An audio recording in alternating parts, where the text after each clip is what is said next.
So how you can record a transaction if you have paid for it in cash? On left hand side on your dashboard, go to manual entries, add manual entry, and because you paid in cash, this entry will be an expense. Let's say meal today for $15.60.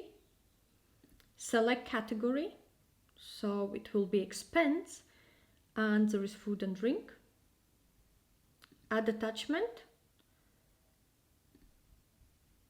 open, and save changes. If you have received money in cash for something what you have sold, in the same way, if it doesn't go through your bank transactions, then add manual entry as sale.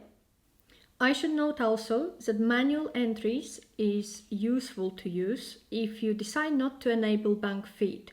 So you can use your bank statement to enter all expenses and all sales by using manual entries.